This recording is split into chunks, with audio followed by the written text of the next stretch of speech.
The guns may have gone silent, but the economic war was just getting started. And things in America were improving until the European banks failed, just when Hoover had gotten the economy going again, and Hoover would receive a 30-minute standing ovation at the 1936 Republican Convention for making a speech comparing the New Deal to what Hitler was doing in Germany. Hoover had actually made money for the government with his food administration during the Great War, and then for several years after Hitler's war, Hoover spent his own money making speeches to Republicans. But some historians said that it had done him no good because his speeches all smacked of revenge towards people who had misjudged him. Hoover went to visit Hitler to see for himself what Germany was so excited about, and Hoover decided that Hitler was emotionally insane but much smarter than people realized. By then, Hitler had been taking medical advice from his drug-pushing doctor, Dr. Morell, and the function of the state, Hoover concluded, was, quote, the prevention of abuse of the right of property, close quote. The Memoirs of Herbert Hoover, The Great Depression, 1929 to 1941, New York, Macmillan, 1952, page 330. Both Hitler's war and the war between the states would take America 4 years to win, and both ended on the same day, the 9th of May. And 2 years earlier, in 1863, In God We Trust had been put on U.S. coins, while people complained to Lincoln that General Grant was always drinking whiskey, so Lincoln told them to find out what brand he preferred so he could send a case to all his generals. By 1960, the rest of the world owed the U.S. $4 billion of outstanding debt from the Great War, $7 billion in unmatured debt with $8 billion in interest, and the total payments had come to a little less than $3 billion, while the amount paid by Russia had mostly come from selling Russian assets in America. Mr. Merrill from Jacksonville, Florida, opened offices in the suburbs after Hitler's war, and his stock prices were based on real material gains rather than on speculation. And Merrill made it possible for housewives to invest, and those women knew the quality of the products and therefore the worth of the stocks they were buying. Mr. Lynch joined with Mr. Merrill to buy the chain of Safeway stores with its motto, Ingredients for Life. And Safeway had been started by Samuel Skaggs, who was born in Tennessee and moved to Missouri, then took his family west in 1907 to American Falls, Idaho, where he opened a dry goods store with his 6 boys. Skaggs's customers had to pick up a basket by the door and gather their own groceries, rather than being waited on individually by fastidious clerks, and Skaggs bought goods wholesale to drive down prices for his customers, and he also refused to extend credit. The wholesale was made possible by the Union Pacific Railroad that stopped in American Falls, and his business was also helped by mixing with the industrious Mormons, and more than 3,500 Safeway stores were opened by 1931. Thanks to Merrill Lynch, the Dow Jones would rise to 300 by 1954 and was finally back to where it had been in 1928 before the Great Crash. And Markowitz at the University of Chicago won the Nobel Prize in the 50s for suggesting that people could spread the risk of stock investing with diversified portfolios. And Markowitz's plan did not make people a lot of money, but would give them basic steady gains. Innovations in housing after Hitler's war, coupled with the GI Bill, made countless new houses available to working-class Americans, and Donald Trump's father was successful in building homes for the baby boom, as good and decent Americans strove to replace all the souls that had been lost during Hitler's war. The trick to making the economy boom was to get dollars into the hands of consumers so they could spend, and that meant convincing ordinary Americans to take the money they'd hidden under their mattresses and had buried in jars in their backyards and put that cash into a bank so it could be loaned out to earn interest, and people were encouraged to learn to trust the flow of commerce. To make dollars available, the U.S. borrowed from the Federal Reserve by selling them a bond, and the Treasury printed currency to pay for the bond. In America, the president was bound by law to get approval from Congress before taking military action, and if the president sent U.S. troops without their approval, Congress could cut off the money needed to supply those troops, while in England, if the troops were not being fed, the king could order the Crown Bank to buy supplies, and if the bank refused to make the loan, the king could send some soldiers over to open the vaults in the name of the king and send everyone at the bank to the Tower. The English crown had thought that no republican government could work because there would be no way to prevent the government from charging taxes that were too high.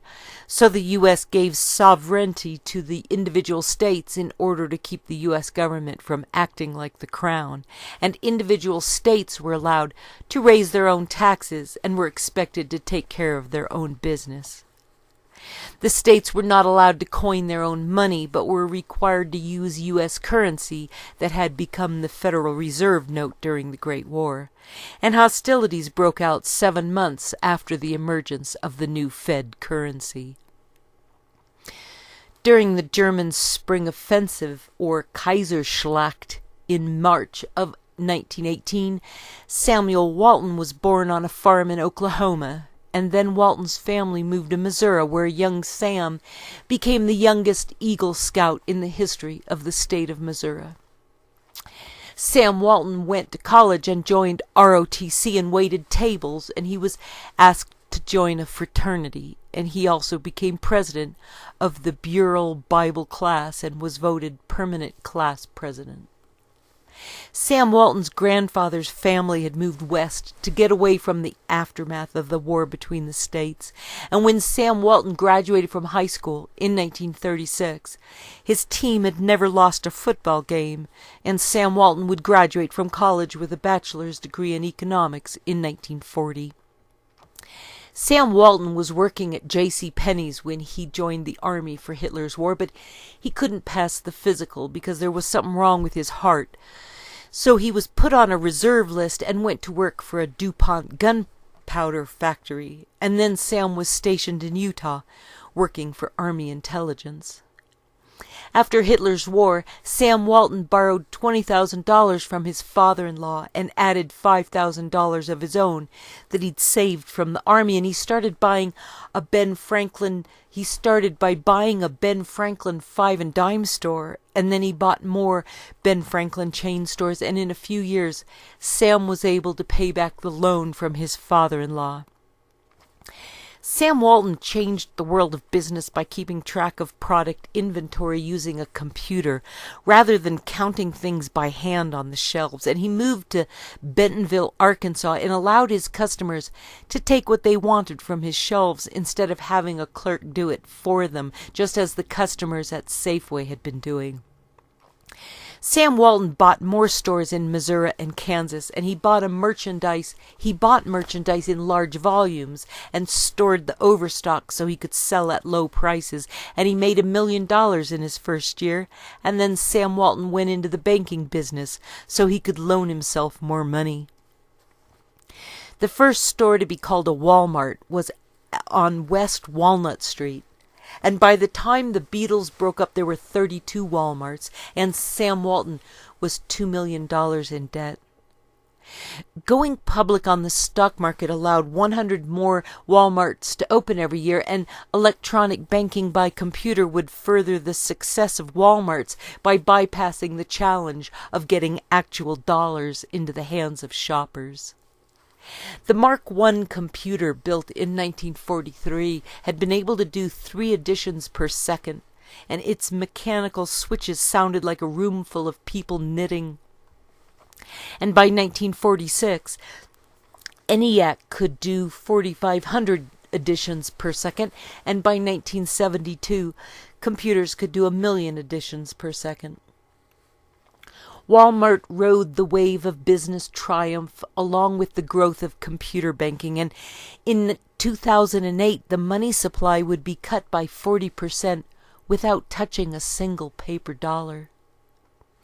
Henry Ford had taken his $12 million out of the bank in Detroit, and the failure of the banks in Ford's home state were the beginning of the bank failures that followed. And the radio had helped to spread the panic, and the people Hoover wanted to rout were described as any investor who, quote, regards regulations as challenges to his cleverness rather than expressions of public policy, close quote. The Greatest Ever Bank Robbery by Martin Mayer, New York, Charles Scribner's Sons, 1990, page 169. In the 1920s, the brokers selling stock on the street had begun the American Stock Exchange to rival the New York Stock Exchange, and when investors lost their money, they would show up in person and clog up the marketplace, so the stock exchange would close. And for 4 months at the beginning of the Great War, the stock exchange was closed because people were panicking while insiders were making huge profits.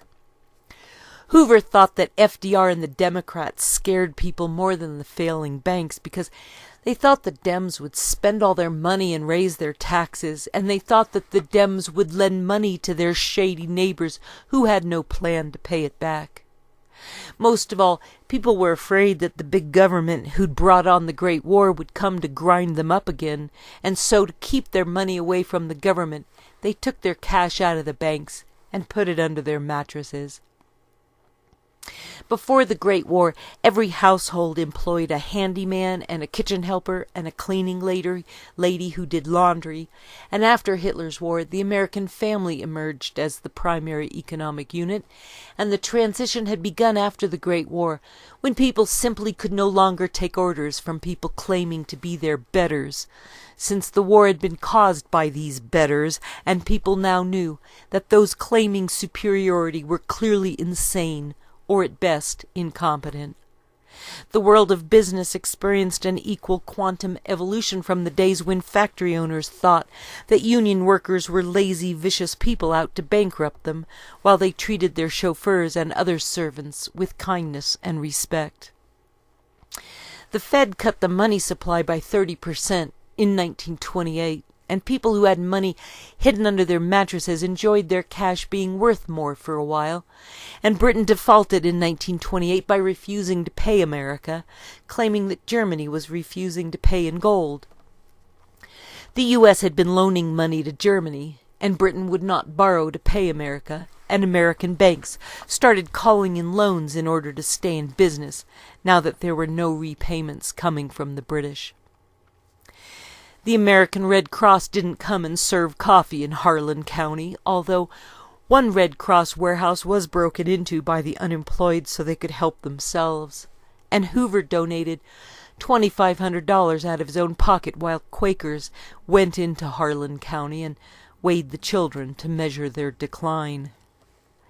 FDR went ahead with Hoover's lending laws that had failed to pass Congress before, and the bank holiday, the FDIC guarantee on deposits, and the Emergency Banking Act were all from Hoover. And Hoover had called Congress, quote, that beer garden up there on the hill, Hoover, page 257, and President Wilson had said that senators' heads were knots that kept their bodies from unraveling.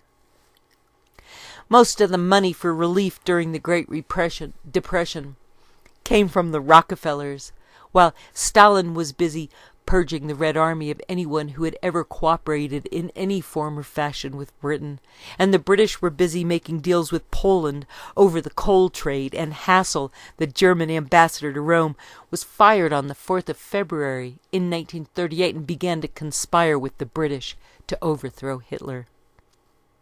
Hassel had shown disdain for being made subordinate to Wilhelm Keitel on the 4th of February when Hitler reorganized the Army High Command, because Keitel was a mere commoner, unlike the blue-blooded Christian August Ulrich von Hassel, who'd been a direct descendant of important Hanoverian nobility.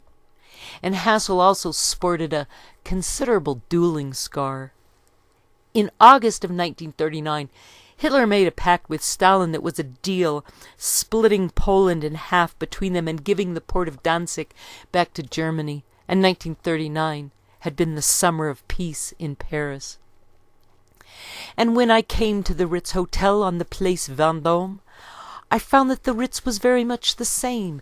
There was the same smiling little manager at the reception desk, with his long cutaway coat that almost touched his heels behind, the same smoothly efficient and omniscient red-moustached concierge, and the grey distinguished Olivier, the great maitre d'hotel of Europe, bowing as always at the end of the corridor in the dining-room door. I said to the Vogue editor, "But is it my imagination, darling, that makes me think they look a little more solemn and pale than of yore?" She answered, "Yes, darling, I'm afraid it's just that imagination of yours."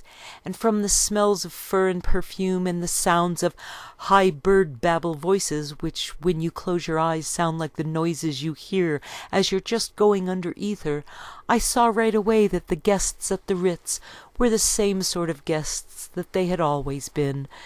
Europe in the Spring, page 60 and 61.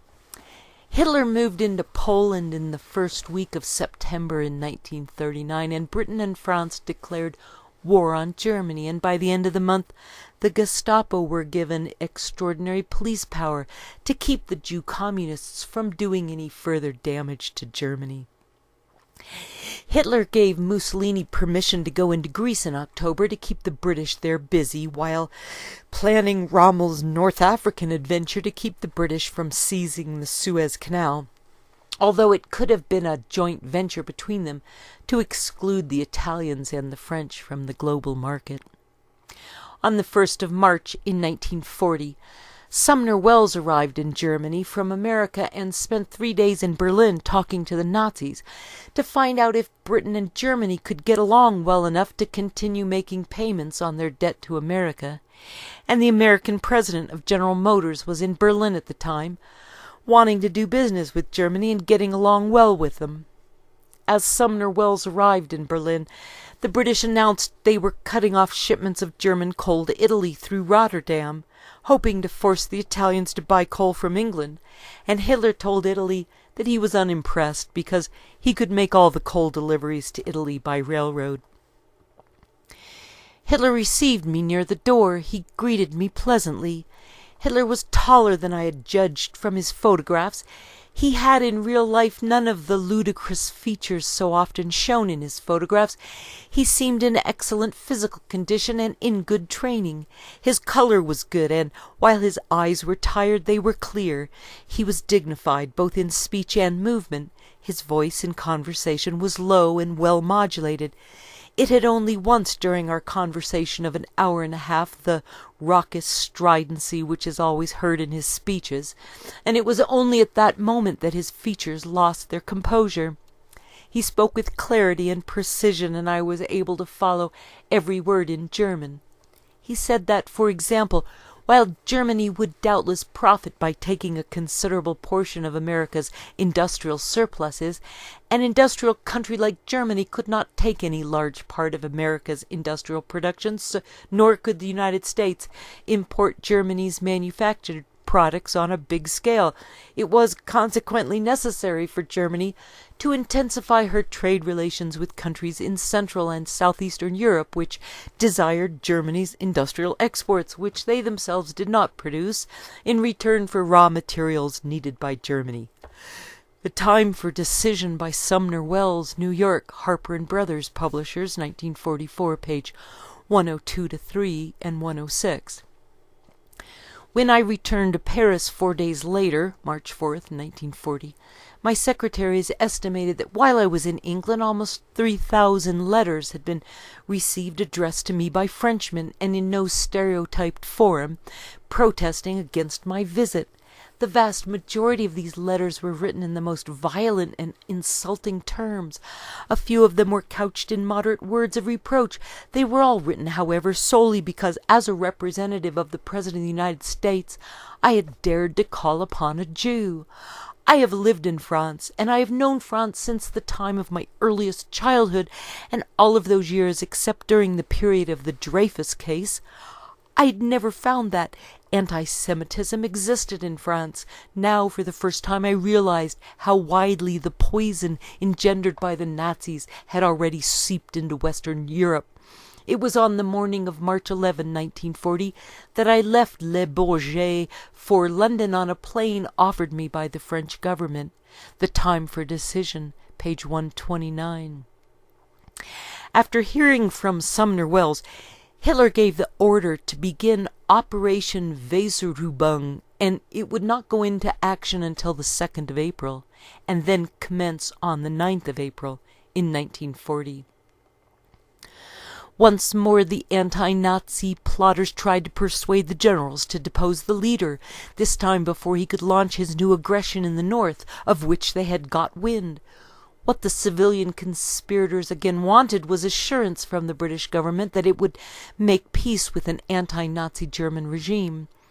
It was with such a proposal that Hassel, with considerable personal courage, journeyed to Arosa, Switzerland on February 21, 1940, to confer with a British contact whom he calls Mr. X in his diary, and who was a certain J. Lonsdale Bryans, who had contacts in Downing Street, and Hassel, once they'd met, was personally impressed by him. After the fiasco of the attempt of Major Stevens and Captain Best in Holland to get in touch with the German conspirators, the British were somewhat skeptical of the whole business. Hassel then outlined the views of the German quote-unquote opposition. It was realized that Hitler had to be overthrown, quote, before major military operations are undertaken, close quote, that this must be, quote, an entirely German affair, close quote, that there must be, quote, some authoritative English statement, close quote, about how the new anti-Nazi regime in Berlin would be treated, and that, quote, the principal obstacle to any change in regime is the story of 1918, that is, German anxiety lest things develop as they did then after the Kaiser was sacrificed, close quote. So ended the latest attempt of the so-called good Germans to oust Hitler before it was too late. The Rise and Fall of the Third Reich, page 692-4.